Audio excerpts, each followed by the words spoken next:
All right. So today we are going to learn how to solve physics word problems. And so we're going to start with just a few sample questions. You are going to want to have out your physics everything sheet, the one that looks like this, except you've written all over it because you have all your equations on it now, because we're going to use this as your reference piece to solve all of these problems. Okay, so I'm going to do the first few with you, and then I'm going to let you practice on your own. And then at the end, I'll post a key so that you can see how you did. So let's start at the beginning. These are the force and work practice problems, and we are going to make this page number 4 in your science notebook. Might have to be page 5. Oh dear. Well, I will post the page number more clearly because I think we're going to put some labs in before you actually get to this. So we'll say it's page 4 for now, but let's say it's page TBD. It might be page 6. I don't know. Okay, so let's start at the beginning. Answer the following questions. Write down any formulas you use for calculations and show your work. Great. How are the concepts of work and force related? Okay, so for that one, I would go and I would look at my physics everything sheet, this guy, and I would find force, and then I would find work. And when I look at that, I see that the force is mass times acceleration. It's a push or a pull on something. And then work is the amount of force done for a certain distance. So it seems like force is part of work, right? It's the work is the force exerted over a certain distance. So I could say, let's write those options. So first I could say work is the force applied for a certain distance. It also says how are they related. So I could also relate them in an equation. The equation that I know is that W is equal to force times distance. And then I could also think about how are they related, and I could think about those proportionalities. You remember those proportionalities? So since work is on one side and force is on the other, if work were to go up, the force would also go up. So if one thing increases, the other thing increases, I could say they are directly proportional.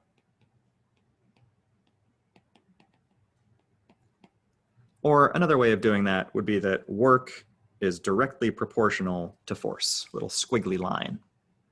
Okay, so question number 2. How much work is done to an object with a mass of 15 kilograms? Oh, that's bad English, but okay. If a force of 11.25 newtons is applied to it over a distance of 4.6 meters. Okay, so there's lots of numbers and units. It's a little bit confusing at first. So we are going to apply our word problem solving strategies. Yes, here we go. Okay, let's learn some word problem solving strategies. So every time we have a word problem, we are going to do 4 things. Number 1, we are going to define our needs and givens. So the needs are what is the question asking for, and the givens is what is told to me, right? What numbers are given. Then number 2, I am going to select and write down an equation that has my need and my given in it. Number 3, I am going to add numbers and units into that equation. And then number 4, I'm going to solve correctly. And if this were a test question, it would be a 4-point question. 1 point for needs and givens, 1 point for writing the equation, 1 point for giving numbers and units, and 1 point for solving correctly. So the answer is only worth 1 point. You can make math mistakes and you only lose one point as long as you do the process correctly. So let's try that. How much work is done to an object? So that's the question, right? How much work is done? So the work, how much work is done, that is going to be my need. So I'm going to write need work, W. Okay. Now my givens, I'm going to write those out too.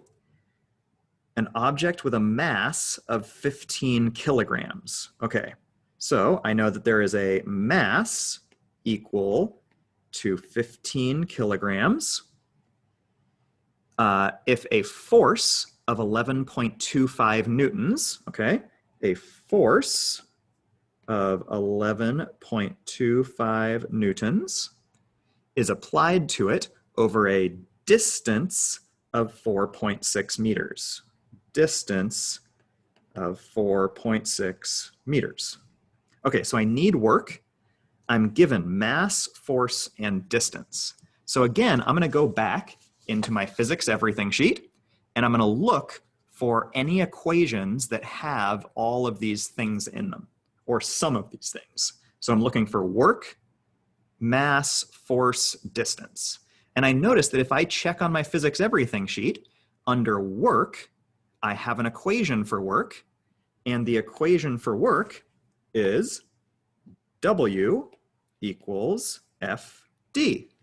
I need work, I have a force, and I have a distance. Awesome, good equation. So why don't I plug in, so now I've chosen my equation, that was step 2. This was step 1, this is step 2. Now for step 3, I am going to plug in my units and my numbers. So now I have W equals, my force was 11.25 newtons times my distance, which was 4.6 meters. Now, as I'm plugging that in, one of the things I notice is that I'm not using my mass at all. Is that okay? Yeah, that's fine. Sometimes you get extra information, not necessary for the problem. As in this case, as long as I have the force and I have the distance, the mass doesn't matter. Okay. And then finally, I am going to multiply to solve. So work equals, I'm going to need a calculator for this one. So I'm going to run and grab a calculator real fast.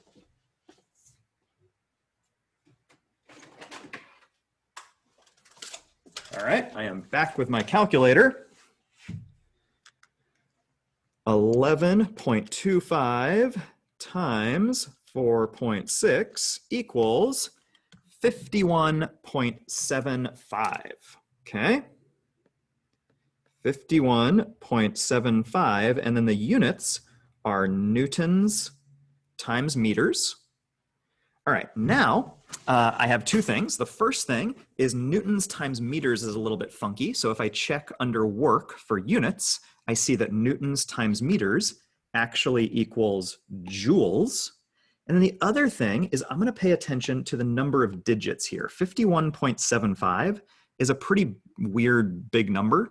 And I notice that the numbers that are given to me are 4.6, 15, and 11.25. So we're going to talk a little bit about significant figures.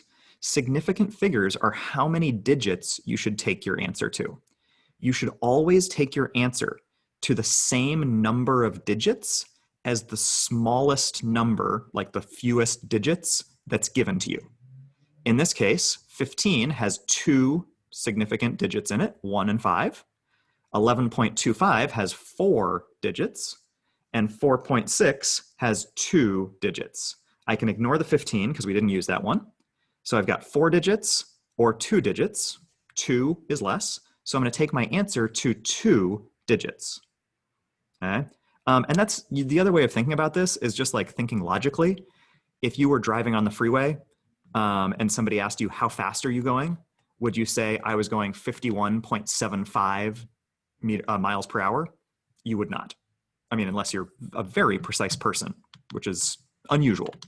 Mostly, you'd say, I was going 52 miles an hour, or I was going around 50 miles an hour. So we're going to go to 52 because that's 2 digits and that matches the 2 digits in my 4.6.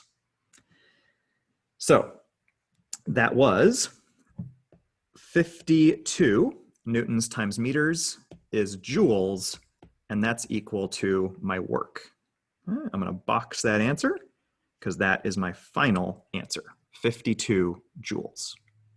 Success. Okay, let's try another one. So the next one, a 4.3 kilogram watermelon, there's a value, is pushed across the table. If the acceleration is 4.2 meters per second squared, what is the net force? Okay, so let's start with the question. The need is, what is the net force? Okay, so the need is the force, and it's specifically the net force. So I'm going to say force sub net. The subscript is just a way of indicating that it's something about that thing, right? You put it down at the bottom. It's not an exponent. It's like a little subscript. So I need the force. I am given, and net just means overall, right? The total force. I'm given two values. First, I'm given 4.3 kilograms. And I'm also given that the acceleration is 4.2 meters per second squared. All right. So 4.2 meters per second squared and then 4.3 kilograms. Now 4.3 kilograms, I don't have what it is yet. So I have to look at the units. So in this case, the units are kilograms right here. Because the units are kilograms, I can look on my physics everything sheet, trace down where the unit is right here, and look for kilograms. And I find kilograms right down here where it says it's a mass. So kilograms is the unit of mass. So I'm going to use mass M equals 4.3 kilograms. All right, now I need force. I'm given mass and acceleration. So I'm going to go ahead and take a look and see if I can find an equation in my physics everything sheet that matches. I find an equation. It is F equals ma. And I have a mass and I have an acceleration. How convenient. F equals 4.3 kilograms times the acceleration, 4.2 meters per second squared. And that gives me an answer. Before I write it all out, well, actually, let me just write it all out. I'll do 4.3 times 4.2 equals 18.06. And now for my units, I'm just going to push all the units together. So it's kilograms times meters over seconds squared. Kilograms meters per second squared is a pretty awkward unit. Once again, I'll check down on my physics everything sheet under the units and see if kilograms meters per second squared can be anything else. And it can. It can turn into newtons, which is good because newtons is the proper unit for force. 18.06 is kind of an awkward number. I notice that here I have two digits, 4.3, and here I have two digits, 4.2. So I want my answer to be in two digits. So instead of 18.06, I'm going to round it to 18 newtons is equal to my force. And that is a great answer. Just to clarify, you don't need to write down all of the question. So you don't need to write down all of these words when you're solving because you have your needs and givens, so you know what was given in the question. All right. Let's do one more just to make sure you've got it. Calculate the work done to move the watermelon 1.5 meters. Okay, so I need work.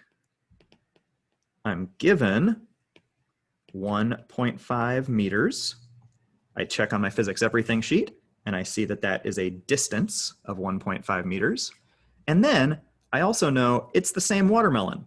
The watermelon, a 4.3 kilogram watermelon, is pushed across the table. So it's the same watermelon in 3 and 4. So I know the force that was used. All right, the force of the watermelon was 18 newtons. And then I also know that the mass of the watermelon was 4.3 kilograms. I check, look for an equation. I find work equals force times distance. Work equals 18 newtons times 1.5 meters. Work equals 27 Newton meters, which equals 27 joules of work. Hooray! Okay, so you keep going. On this next one, number 5, you are going to have to manipulate the equation just a little bit. So it's going to ask for the acceleration, but you're not going to use the acceleration equation. You're going to have to use an equation that has force and mass and acceleration in it. See if you can find an equation that has force, mass, and acceleration in it. It won't be in the acceleration line. You'll have to look in a different line. FMA. Give that a go. One last note is up at number 6, define momentum. We have not yet learned about momentum, or sorry, number 7. We have not yet learned about momentum, so go ahead and cross out number 7. We are not going to do number 7. Okay. Skip number 7, and then try the rest of them. And then we will talk about them at the end. Great job. All right. I'm going to stop sharing.